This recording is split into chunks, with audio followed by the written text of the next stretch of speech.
I have an exciting panel. I'm so happy to see these guys here. I was visiting Rachel in New York, and I was going back from seeing her on the subway, and the subway car was getting really crowded. And this older woman got on, and nobody around me has given up their seat. So, I pop up and offer my seat. She gives me this kind of funny look, and then she sits down, and I realized she was my age. So that's kind of how the issues surrounding being an older American creep up on you. It might not be something you're interested in at first, and then you kind of get more interested as you go along. So we're talking today about how you can expand your audience by talking about issues that are of interest to the 50-plus crowd. And why you should be interested is because the 50-plus crowd is huge. Baby boomers are still the largest generation, and people over 50 make up nearly half the U.S. population. The 50-plus audience has money. Boomers control 70% of U.S. disposable income, according to an August 2012 report by Nielsen and Boom Majors. Boomers are and will be making decisions about $1 trillion in retirement funds, making them a key target for advisors and financial services firms. Withdrawals from 401ks now exceed contributions. Think about that. As retiring boomers roll over their accounts to IRAs and begin distributions. The 50-plus audience needs information and advice for the high-stakes decisions they're about to make, such as when to take Social Security, how much to withdraw from retirement funds, and how to pay for medical and long-term care. Then there's whether to provide financial help for their adult children and whether to provide legacies as well, inheritances. So these are all big decisions, and these are all big money decisions that you can help with. My panel will talk to you about the issues that resonated with their audiences, how they got things right, because giving good and accurate advice to this group is incredibly important, because mistakes can literally make the difference between running out of money and not. And also some story ideas, some column or post ideas that you might want to explore. All right, so my fabulous panel starts with Kathy Kristof on my left. We worked together at the Los Angeles Times for many years, and now she works for Kiplinger's. You can read their full bios, obviously, on the app or in the program, because they're very accomplished people. Mary Beth Franklin is an investment news columnist and an expert on Social Security claiming and Medicare. Doug Norris is an expert on early retirement, and he's going to talk a little bit about military retirement and how that works. And then Rachel Elson, my dear friend, we used to work together at MSN. She has had the most cursed beginning to her first FinCon ever. I mean, they didn't have a room for her. They didn't have her registration. She's way over in the Bay Tower, and she's still here, and she still shows up. Rachel Elson, what's your title with money now? AME. Okay, Assistant Managing Editor. Something like that. And actually, her bio is wrong, so I'm going to tell you. She's the Assistant Managing Editor of Money at Time Inc. She was Editor-in-Chief for Financial Planning Magazine, Managing Editor at Inc.com, Managing Editor at CBS Money Watch, and News Editor at MSN Money, which is where we work together. So, like I said, there's a lot of information, knowledge, and experience on this panel. So I'm going to let them get started. Mary Beth, will you take it from there? What issues really resonate with your audience? Okay, I can summarize the whole thing in Social Security. I was an editor at Kiplinger's magazine at the time. I see Dan Rutherford in the audience, who was with me back then. The mantra at Kiplinger's magazine was, if you get a question from a reader, drop what you're doing and answer it. So, how did I get interested in Social Security? It was one of the most common questions I would get. When's the best time to take it? But it was more personal than that. I'm the youngest of 5 kids. My oldest brother is 18 years older than I am. My siblings were claiming Social Security at 62, continuing to work, and then bitching that they were giving the benefits back. So me, as the smart alecky younger sister, said, well, that's stupid. Let me look into it. And I learned about claiming strategies, and this was back in 2008, that no one had ever written about. So I wrote this cover story called 4 Secret Ways to Maximize Your Benefits. And then I started getting bagfuls of mail every week. I mean, mail bags full. And of course, at Kiplinger, it was, well, answer every question you get, which became a full-time job. I put aside the first hour of every workday for a year to respond to those questions. and I knew I had hit gold. And I continued to write about it. Fast forward 8 years later, my face is on a dartboard at the Social Security Administration, which is my proudest moment. From a personal brand building, Kiplinger, the most ethical magazine in the country, would not allow me to take money for speeches, because I was telling people how to claim Social Security as opposed to invest in a mutual fund. So I went to an organization that would allow me to take money for speeches. I am a contributing editor at Investment News, not an employee. My deal with them is I write X amount of columns for X amount of dollars if you put no restrictions on my outside income. I will never write for a direct competitor. I will always give you a heads up of who else I'm writing for. But because people read me on that platform, they turn around and book me for speeches, and I am on a plane every single week. And talk a little bit about how the speaking income, balances with your writing income. In the beginning, the bulk of my income was from writing. Speaking income now exceeds my writing income, and I've tripled my income in the last 3 years. So it has been very lucrative. I learned something key from Michael Kitces at his website, because so many people want you to speak and so few people want to pay you for it. So in the beginning, it's a great way to do free and community things and issues that you care about, women retirement security, whatever.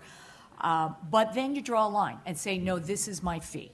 And you can put it right out there on their website. I charge $6,000 a speech plus travel expenses and hotel accommodations round trip from DC. But right up front, you say, I'll offer nonprofit groups a 50% discount. So you've cut out a lot of wasted time right there. And even though you're doing a 50% discount for the nonprofit groups, the people who are attending that generally work for for-profit firms that turn around and book you for that. I went ahead and became a certified financial planner, and now FPA groups are booking me for their sessions. So continuing education is key as well. Multiple revenue streams, we keep talking about it. Okay, Kathy wrote one of my favorite books about investing called Investing 101. It's really accessible and a great read. So she's going to talk about investing in retirement versus for retirement, and whatever else she feels like is resonating with her audience. Well, I am also with Kiplinger.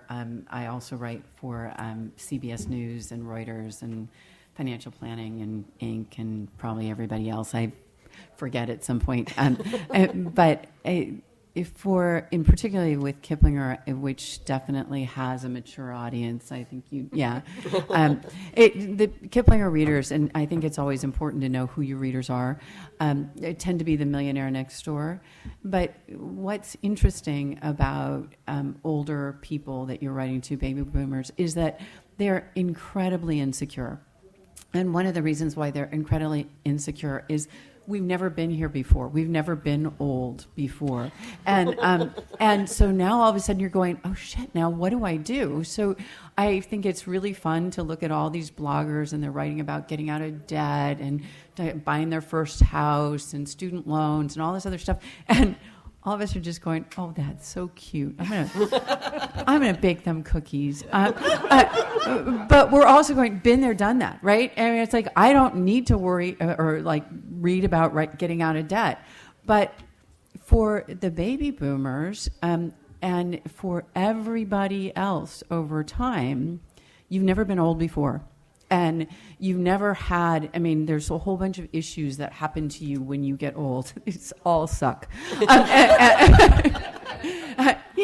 Just looking in the mirror in the morning, it's like, oh shit, who is that? Yeah. How did my mother get there? Yeah. I do not have enough makeup in the drawer, to make this look better. All right. It just, it's bad. But the very practical issue is that people need to have enough money to live on. And so we find that writing about investing issues, and specifically investing issues where you can earn money on your investments that's relatively safe, is giant right now because there's nowhere to go. So, basically, when Treasury bills are paying you, Zero. Yeah. $1.50, you cannot live on that. And so that is a huge, huge issue to individuals. And An area where you find that older people are getting scammed. This is not new. People talking about guaranteed sources of income that'll earn you a lot of money. You're constantly both trying to inform and trying to warn your readers. And I think the thing for all of you to realize is that not only is there an audience that needs what you're writing when you're writing to people who are over 50, because they don't know what to expect. What's the next thing? What do I need to be worried about? How do I solve it? They're also, everybody's aging. So there's a really long tail on these stories. So if you have a way to have people find that story that you wrote 3 or 4 years ago, there's going to be a whole new audience for that story. And so you should be thinking about, okay, what are the issues? Mine your parents and your grandparents for what's going on with them, because it's all new. My mother-in-law is in hospice right now, so Mary Beth probably knows about hospice, but nobody my generation knew about hospice, right? And it's awesome. The thing that you have to deal with hospice is that you have to accept that this person is going to die. And so nobody wants to accept that that person is going to die, and so they stay away from hospice. But then when you get into it, you realize, okay, because you're accepting that, okay, extraordinary measures probably should not be taken at this moment to save this person's life, they get a quality of life paid for by Medicare that is amazing. Painting classes, people come, the chaplain comes to you, the nurse comes to you, all sorts of things happen that come to you. Who knows about this? Can I jump in one section? Yeah, please. Medicare does not pay for long-term care. If you don't accept the fact this is the end, you agree that this is terminal and you get hospice, Medicare pays for it. Yeah. If that's not an incentive, I don't know what is. Right. And it's supposed to be for 6 months, but that's like the rule. And really what it is once this person is terminal and they're not stable, which my mother-in-law has never been really stable. Yeah, and that actually predated the whole Medicare thing. But fun. She's really fun. She has the best form of dementia. She's like constantly on a trip. She's seriously, she's it's the coolest thing. I was visiting her, and she's like going, so what are you up to, Barbara? And she's like, I can't even decide which story to tell you. Well, she just got back from Machu Picchu. She's had a stroke, and she's in bed or a wheelchair, and so she's not really traveling, but she's just gotten back from Machu Picchu. And my husband looks at her and goes, well, how did you get there? And she goes, I took the boat in the garage, silly. She's like totally there. Yeah. She also, Clark Gable was sitting on the end of her bed and he wouldn't leave, and she watches TV. It's all very real to her. It's really, really a fun form of dementia. But in any case, neither here nor there. So there are a million things like this, and I think Medicare in and of itself is an area that if you dive in deeply, there are just endless numbers of stories to tell people on that.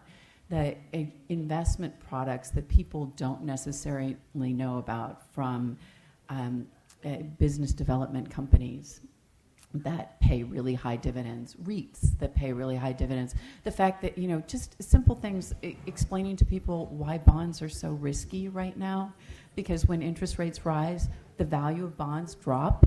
And so that inverse relationship is something that I think everybody who's over 50 should probably know about. The fact that you get taxed on municipal bonds once you're receiving Social Security income, people don't know that. There are a huge number of topics like this that people don't know, and again, they have a really long tail, so they're worth telling because you will get traffic to that post as long as people can find it forever. Yeah. All right, thank you, Kathy. Nord, so you are the expert on early retirement and military retirement. When I got invited to a panel discussion on money for mature audiences, I was surprised that somebody saw me as anything close to maturity. But later on, Liz explained that the qualification is that you're old. And I turn 56 years old next month, and inside, as some of you know, inside every old guy, there's somebody wondering who's 25 years old mentally, wondering what the hell happened. And in the military, what resonates with my readers is the fact that they've only known the military to this point, and at some point they become aware that they're going to leave the military. And they have to give themselves permission to leave the military. They have to figure out how to do that, especially if they're nearing retirement. They need to give themselves permission to retire. And for many of them, whether it's one service obligation or whether they've served 30 years, they realize that they really need to understand some of their retirement investing stuff because they haven't had to focus on that for most of their career. That's the kind of reader I get, is the one that is beginning to be aware that they need to save money for retirement. The second thing that resonates with my readers is, what are they going to do all day? And I get that question many more times than I would have expected. The most popular posts on my site are the ones that talk about military retirement benefits, the actual, how the pension is calculated and how it's paid out. And then the second most popular question is the one that essentially says, what are you going to do all day? So if you see me wandering around the hallway here at FinCon, please come over and engage me on that, and I can tell you all about what I've been doing for the last 14 years. I've been happily retired since I reached financial independence and not working. The thing that also resonates with the readers, I'm afraid, is that I'm caring for my father financially. I'm his conservator for Alzheimer's.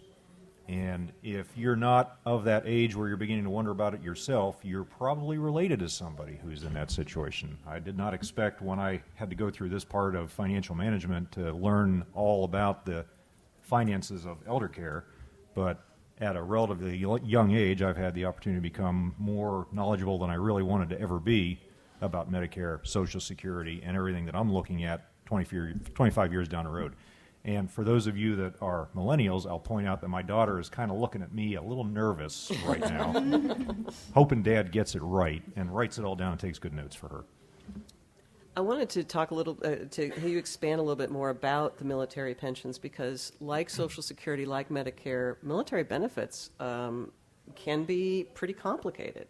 So how do you guide people through that? For those who aren't aware of how the military works, that you agree to serve a certain amount of time. If you serve one obligation of 4 years, you leave the military, you have certain benefits. If you serve longer, you can accrue more benefits based on how long you serve. If you serve for 20 years, either on active duty or in the reserves or in the National Guard, you will qualify for a pension. An active duty pension starts when you reach 20 years if you want. You can serve as little as 20 years, leave the military in your 30s, and have a pension for the rest of your life with a cost of living adjustment, with cheap health care. When I say cheap, I mean $50 a month health care. And there are many other aspects of that that are more complicated than we have time to get into here, and those are the questions I get from the readers on exactly how much they're going to get for that pension, which is a lot less than they would expect. From a civilian who has never really seen what it means to serve in the military, never really figured out what goes on in the military, you see the person that retires in their 30s and they're living the dream. They're, for example, in Hawaii, surfing several times a week. But there's a very real survivor bias that goes into a military pension, and nobody appreciates that when they're looking at the person who's retired. So again, we talk about those issues and calculating the military retirement, understanding how your benefits will accrue over time. There are many other gaping holes in benefits that would be available to military people if they leave the military. I see a lot of veterans out here nodding their heads. Yeah, we've all talked about this in other FinCons.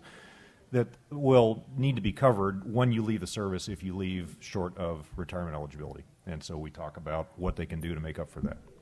The other issue was, talking about what to do with your time. And when you are in the working world and cannot wait to retire, you don't think this is going to be an issue. You can't wait to travel, you can't wait to do all these other things. But it is an issue, right? Well, the good news is the top three things all early retirees worry about is inflation, health care. Military got that covered if they retired from the military, or if they've piled up enough assets to be able to handle that.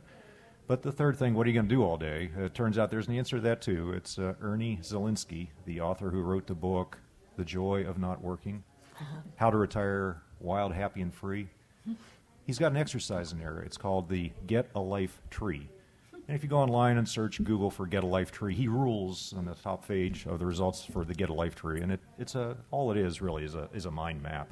And it's a thought exercise in what you used to enjoy doing when you were 7 years old and you had the entire summer off before you started third grade. You work through that and figure out what your interests are, what your activities are, what you want to do for the rest of your life or explore, and you fill that whole form out.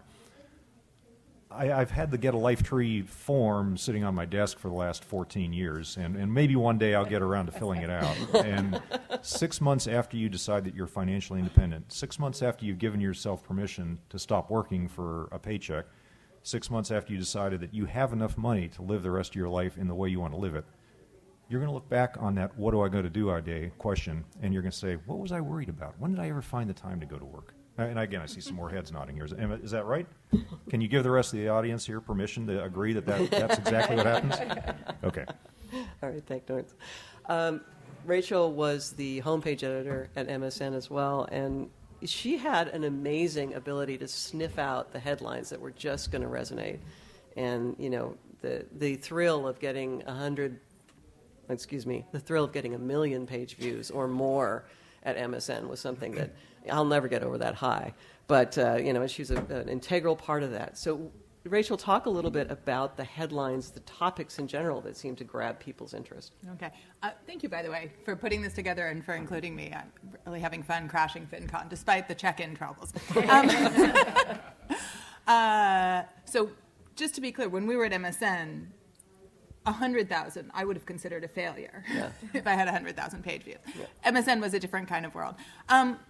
So I'm not a writer, I'm an editor. I work on an amazing team at Money, and one of the things I did when we first started talking about this panel is I went to our audience development person and the woman who edits all of our retirement content, sort of sat down and brainstormed a little with them.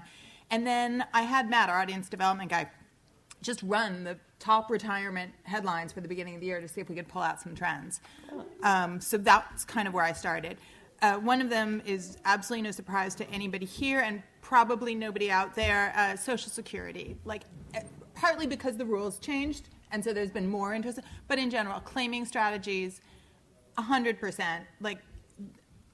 We could run Social Security stories. If we had enough stories to write, we could have run them every day and generate traffic around them. There's just so much hunger. There's so much hunger.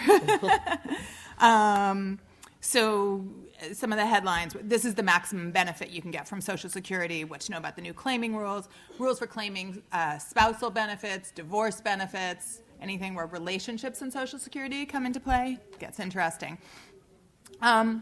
And some of these are interrelated, I found.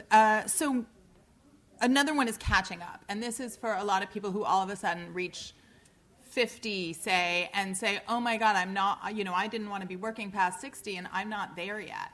So we see a lot of interest in content around that. Now, Money's readers tend to be mass affluent. They tend to take money very seriously. They are not the incredibly wealthy people that we were writing. When I was at financial planning, I was writing for advisors that worked with people that had $1 million plus in investable assets. They're not quite there, but they take money very seriously. So they have probably not, they haven't been the grasshopper. They have probably been doing what you're supposed to do, but the kid went to a more expensive school than planned. There was an extra expense. So they're worried about how they're going to kill the shortfall, how to close the shortfall. So a lot of stories about if you want to retire in 5 years, do these things now. How much money do I really need to retire? Figuring that out. Ways to continue to build wealth in your 50s. If you're working, your 50s should be a pretty lucrative time. But you need to, if you want to retire by early 60s, then you have to sort of keep focused on it. And I was actually curious what this was, so I looked it up. The 5 most important years for your financial life, which was tagged as a retirement story, and apparently they are 25, 45, 60, 65, and 70 and a half. Okay.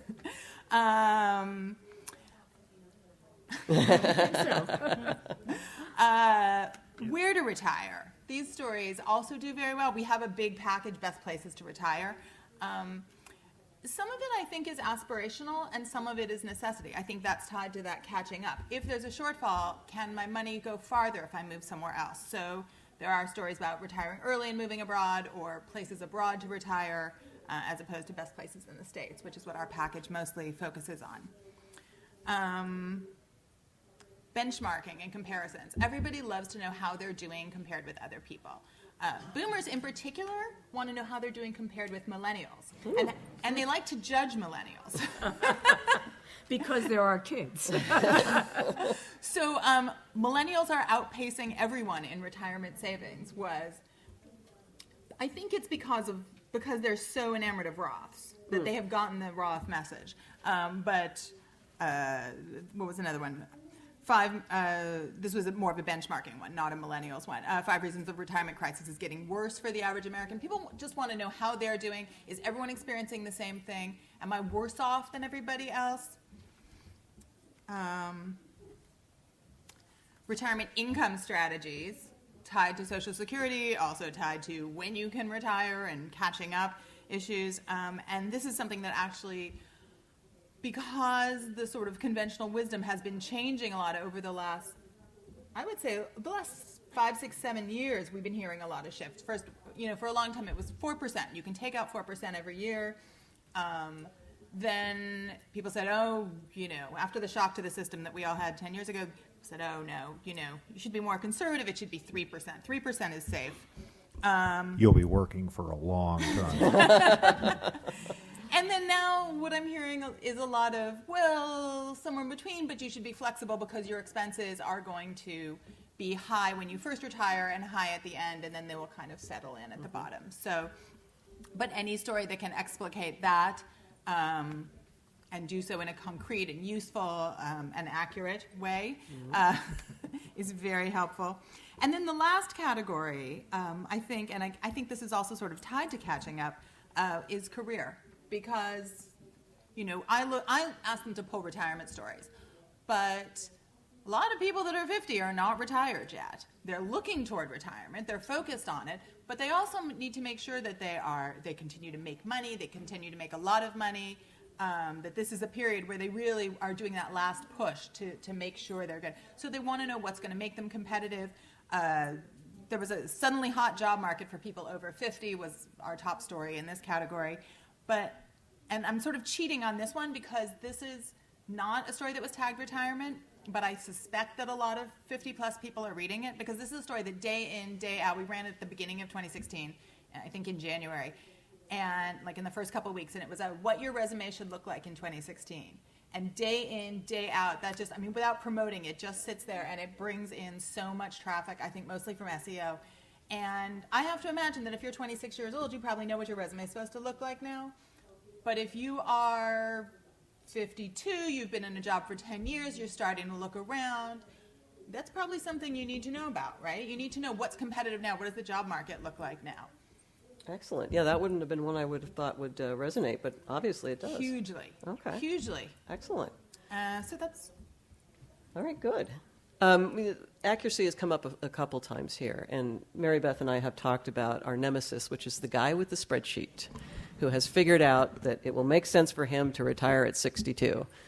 He's not thinking about taxes. He's certainly not thinking about his widow, and they're just absolutely determined to do this. And unfortunately, I see a lot of posts that are kind of the same way.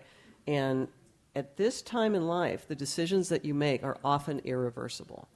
5 years before retirement and the 5 years after. You screw that up, you are screwed. And your widow is screwed, or your widower, whoever you're leaving behind. So I'd like our panelists to talk a little bit about the importance of accuracy and how you find and cultivate good sources. So Kathy's the best reporter I know, so I'll start with her. God, accuracy is one of those things that I take for granted because I wrote a syndicated column when I was at the LA Times, and it was in, I don't know, they told me I had like 40 million readers or something, and let me tell you, if you get something wrong, all 40 million come out and tell you that you're an asshole, and so I didn't want that to happen very often because it's just a little demoralizing. The only thing I can say about accuracy is make another call. Don't rely on a Google search. Actually developing a stable of experts that are wise and accurate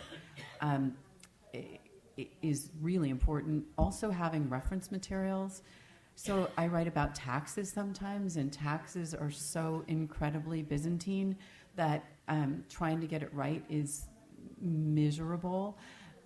So I actually have a master tax guide on my desk, and I look things up. I'm probably like the only person who is stupid enough to read the federal budget. Obviously, I had too much time. All of these things, and it actually, I mean, it sounds crazy, but there are so many stories in reference materials. I mean, if you read through the tax code, I did a story some years ago about getting a free golf cart, and I actually looked into it because I'm hearing this and I'm thinking, yeah, scam, right? Well, no, it was actually true because it was in the tax code, and there was this weird tiny provision that allowed these gigantic tax credits that were more lucrative than it actually cost to buy the golf cart. And so you just had to make sure that your golf cart had a rear view mirror and you're good to go. And so, I mean, it's an amazing story, right? That's in the tax code. Scary, but it was just a great story. So, I mean, it's saying, you know, do more research, read more stuff, call more people. It's really boring, but you actually find the best stories that way. Excellent. Mary Beth? I think that's a great example where, you know, you keep your ear to the ground. What are your readers interested in? The way I get ideas is when I started this column for Investment News 5 years ago, I wrote sort of an open letter to my readers saying, this is going to be your column. I'm an expert in Washington on Social Security and taxes and all things federal. Send me your questions. And I answer every single email I get.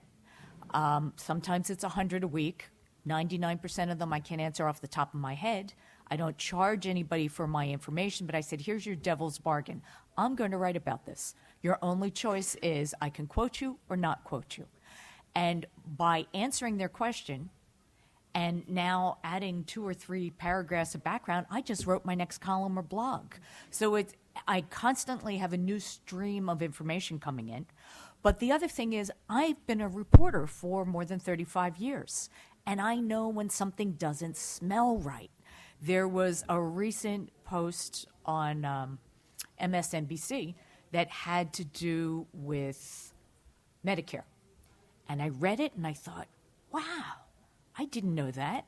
And I contacted the author and I said, are you telling me that the Bipartisan Budget Act changed the whole harmless provision in Medicare? Oh, yeah, absolutely. And he cited a citation. Well, I've been a political reporter for a long time, and I know you never take anything on face value. But you didn't see it referred back to this paragraph that just negated what you said. I probably spent 3 days researching that, proved that the guy was wrong, did not embarrass him, just called him and said, I think you need to reread this. You don't have it right. Here are the sources I used, and I put them in touch. So it wasn't my position to correct him. He'll figure that out himself, but I made sure what I wrote was correct. So I feel a real connection with my readers that my number one rule from a standpoint of personal and professional pride and responsibility to my audience is get it right. And if you don't get it right, own up, apologize, correct it. And as Kathy said, if you get it wrong, you'll know about it. I get told immediately when I'm wrong after I write a post that overlooks or inaccurately represents something. So that's never been a problem. And I've got a lot of military readers who I think spend way too much of their time on my site looking for mistakes. I'll talk about the difference between accuracy and precision. I get the type of person who's reaching the end of their obligation or the end of their career in the military, and they'd like to retire, but they're just not sure. And they'll sit there with their spreadsheet of how much money they've been spending. They'll project their retirement spending, and when I say project, I mean a 30-year-old will be projecting 65 years of retirement spending because that's how long they are pretty sure if they're going to live. And then they'll agonize over the safe withdrawal rate. And I've been on internet forums reading about the safe withdrawal rate for nearly 2 decades.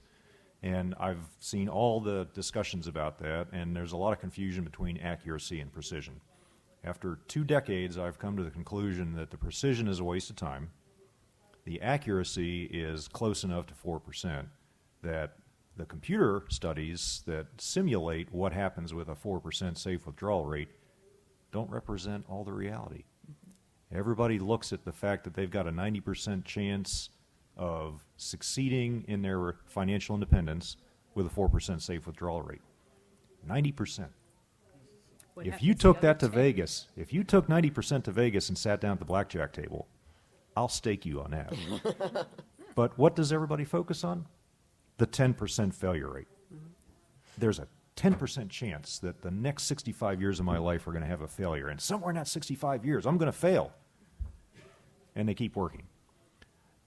What I advise military readers, and again, it's a skeptical, cynical audience, is that 90% means that 9 times out of 10, you're going to have more money than you need. And a couple of times out of that 10, you're going to have way more money than you need. And your grandchildren will be very grateful that you kept working for so long to give them such a legacy.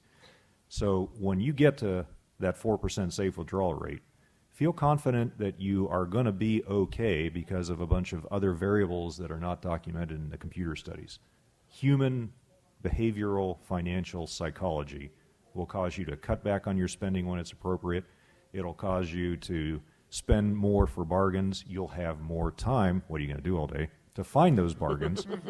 You'll travel in a completely different manner than you're traveling when you have 3 weeks of vacation every year.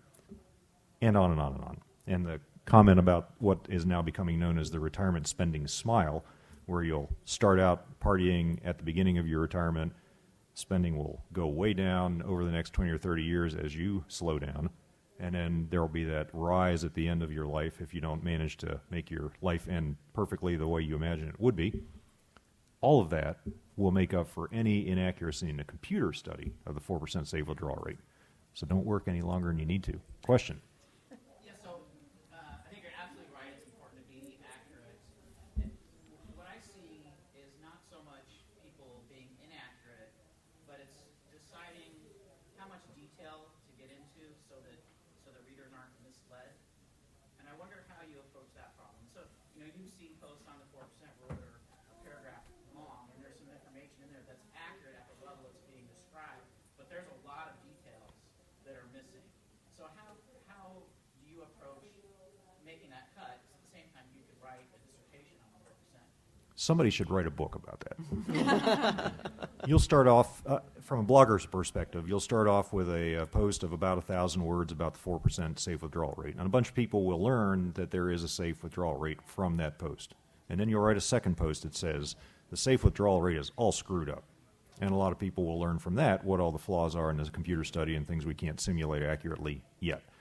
And you'll keep writing posts that dig in deeper and deeper. Now, you could do this all as one 8,000 word long ultimate post on the 4% safe withdrawal rate. I would suspect that your readers will get about 2,000 words into that and move on to something else. But if you write a bunch of different posts, if you write 8 or 10 or 12 posts, or if you answer reader questions, right? Is my safe withdrawal rate 4% or is it really 3.87963%? You're laughing, but you haven't spent much time with nuclear submariners. Okay, now you're laughing.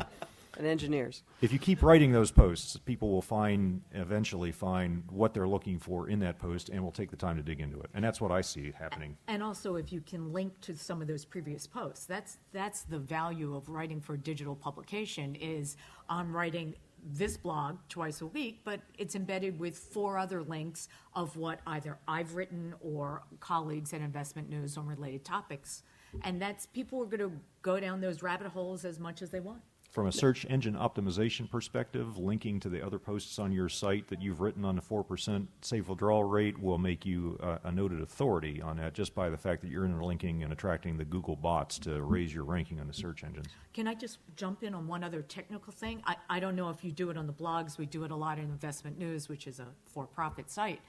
Slideshows.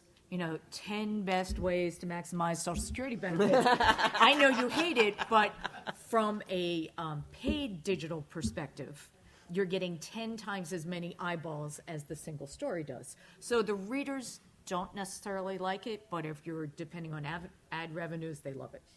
I want to hit really quick some of the story ideas, and then I want to open it up to questions to make sure that we have enough time for questions. So, what areas are not being covered that need more coverage? Rachel? Sorry, I always think I'm loud enough otherwise. So I just did a little brainstorming with one of our editors. I mean, we'd like to think that we're covering everything we need to.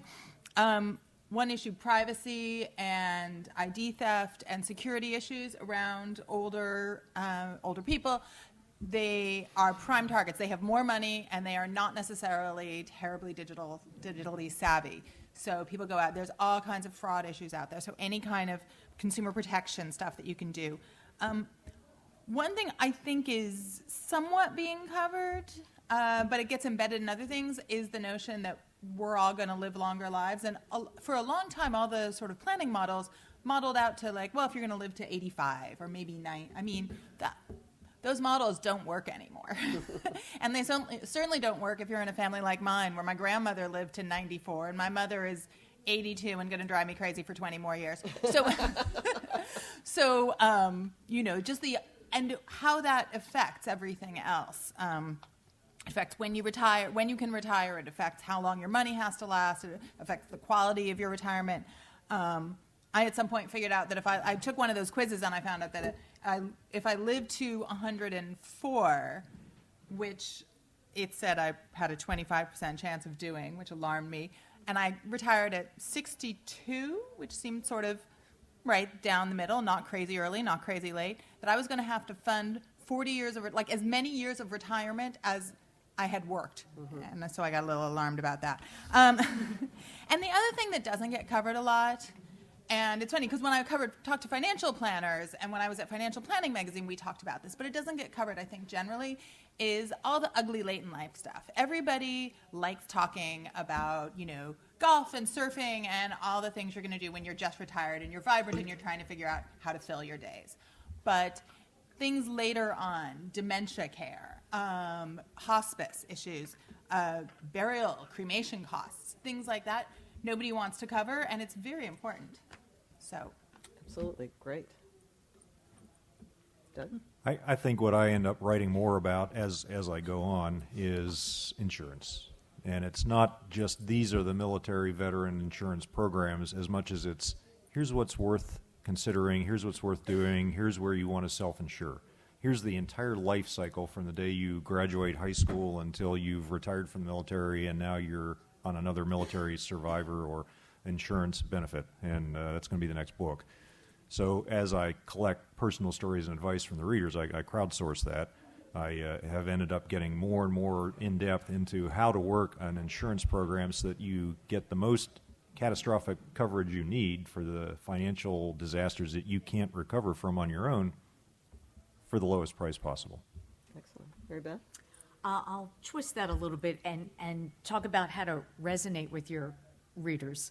I write about really dry stuff, Social Security, Medicare, insurance, long-term care, but I try to make it humorous whenever possible so people remember key points. I was the first one that talked about Social Security being 66 being the magic age. That's when you could do fancy things.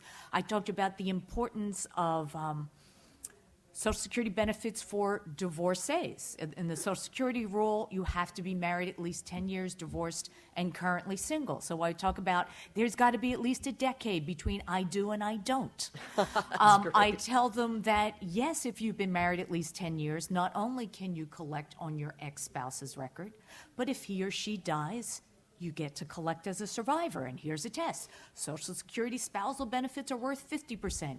Social Security survivor benefits are worth 100%. Yes, your ex is worth twice as much dead than alive. we always knew it. You always knew it. Yeah, it just proves the point. And finally, with people living so much longer and such a high divorce rate, I'll tell you, when FDR signed the Social Security into law in 1935, he didn't know about the little blue pill. He did not know that 66-year-old fathers would have 2-year-old twins in the stroller. And I tell those fathers that when you claim Social Security benefits and you have a minor dependent child in your household, the child is also entitled to a benefit worth 50% of yours. That is called the Viagra College Fund. You put that money in a 529 plan and you have played for Harvard. I guarantee my audiences remember those things, they retweet those things, and they ask me to come to speak because of those things. So find a way, and by the way, brand yourself. Yes, this is a Hershey bar with the cover of my ebook on it.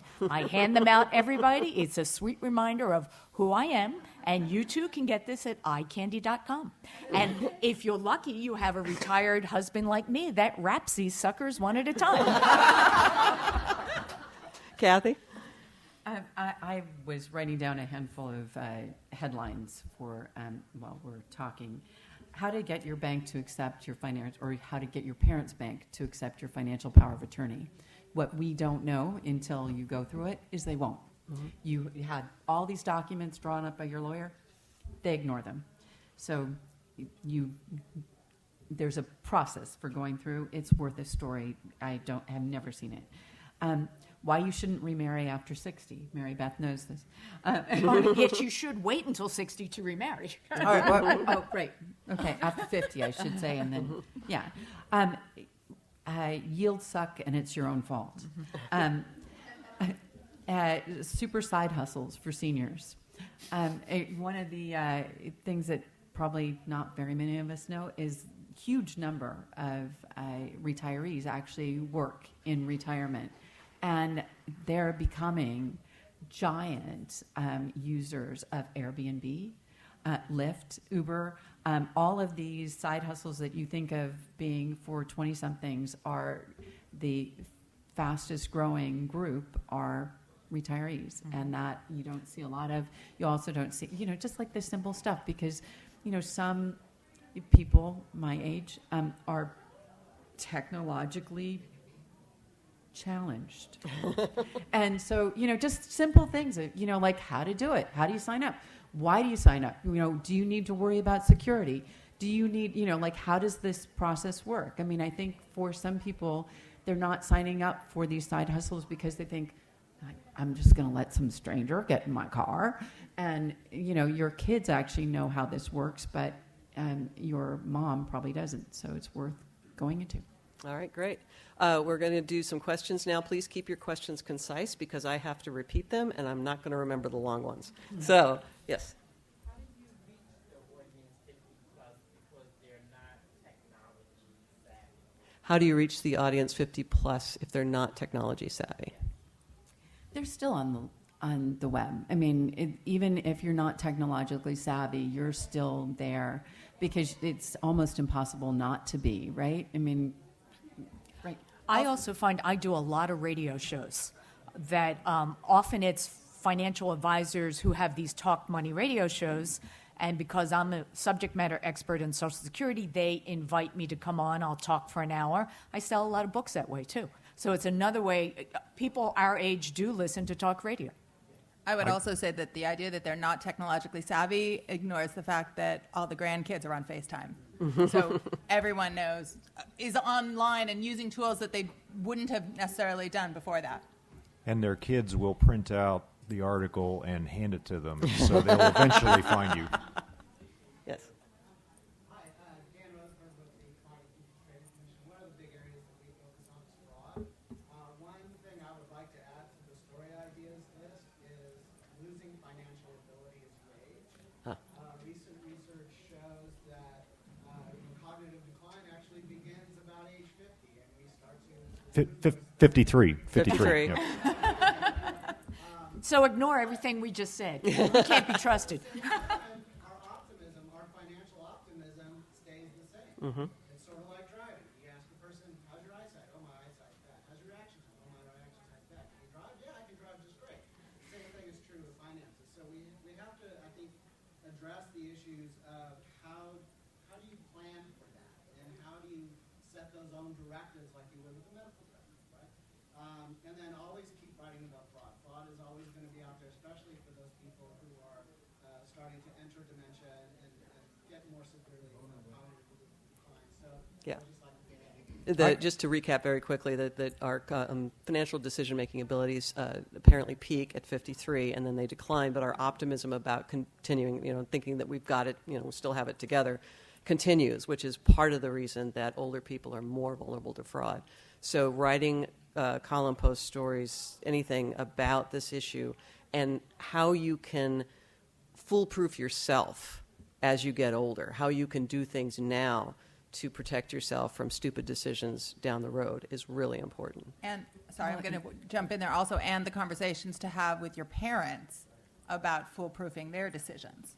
Yeah, Well, go and ahead. also, can I just jump in? Nobody thinks that they're declining cognitively. I think I am sharp as a tack. I just like you to know that. Okay. And so, actually, a great story, because I'm going to think in headlines like Rachel always did for me, is 5 warning signs that you're going into cognitive decline, or your ability to make financial decisions in particular is declining. I want to throw in real fast. Real life example. I brought my husband with me here to San Diego. We live outside of Washington, D.C. Of course, have a rental car. First time we had a keyless car. My husband was going to pick me up for dinner last night and called me, says, I can't get in. I can't get in. I said, we just press the button. I can't get in. I walked over. I said, well, it would help if you started with the right car. He would not say we're declining. I would beg to differ. I have one more specific recommendation on what you do when you're pretty darn sure your cognition's not declining when it really is. And in our family, I'm 56 years old. My spouse is a slightly younger age. When I reach age 60, I'm turning over the financial keys. I'm done. I've done the finances for most of our married life, and I'm ready to be relieved. Now, the other side of that is by the time I turn 60 in 4 years, there's nothing left to do. It's all in autopilot. It's all taking care of itself. So simplify now while you're approaching the theoretical peak of your cognition, God help you, and make sure that it's an autopilot as much as you can. Now, that leaves my spouse with the challenge of taking care of the finances when she's starting out at an age slightly younger than 60. Her plan, not my plan, her plan is to turn it all over and bag our daughter with it when she's in her 80s. My spouse reaches her 80s, her daughter takes over. So we've essentially put together a plan where we're going to turn the keys over a little at a time. Think about the fact that one day your kids, whether you're cognitively aware of this or not, your kids are going to be writing your checks. Donna. Lou Mandel.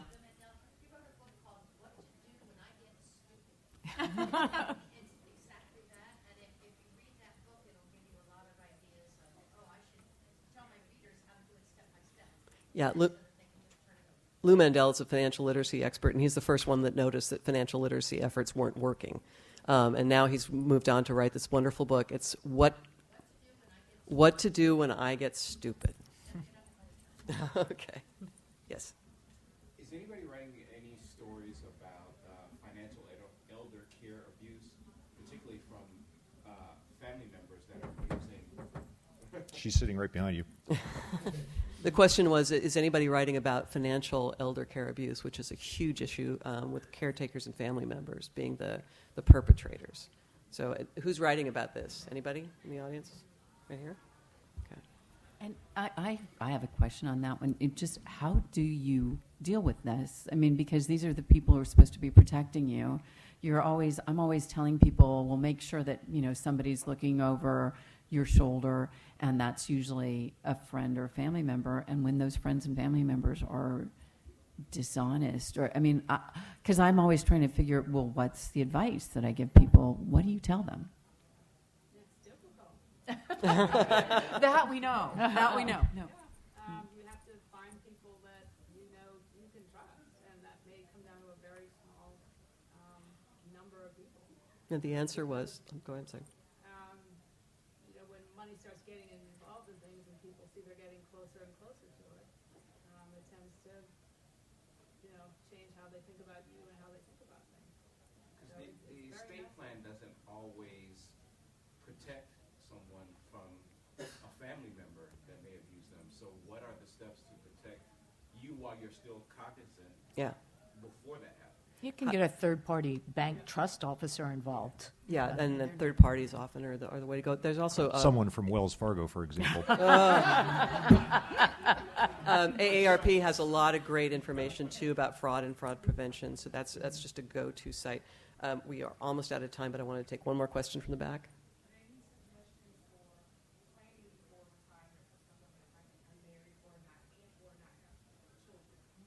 Oh, that's a great idea. Yeah, suggestions for people who are not married, planning for retirement, for people who aren't married, don't have children. Yeah, keeping these issues in mind, right?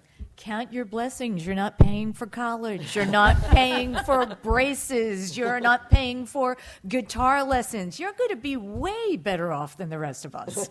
You know, parenthood is overrated. I love my two sons, but they're people I spent a hell of a lot of money on for a long time. And you don't have to leave anything to heirs. You don't have to be thinking about your heirs. Yeah. You probably need some sort of long-term care insurance or a long-term care rider on some sort of annuity or long-term or life insurance policy. You have to figure out, I'm going to be out there on my own. I want to make decisions now that I can simplify and put on autopilot. I want to have an advocate for my care. You know, set those up while you can, but from a standpoint of, yes, it's harder to be the head of a single household on one income, but at the same time, your expenses are reduced compared to a couple or a family, and the key is save early. Let the magic of compounding take over. I tell the young audiences I talk to that, you know, retirement can be a lot like college. You know, you want to have fun, you want to have a good time, but if you don't start saving now, you're going to be eating the same ramen noodles you ate in college. That is not fun. Start now.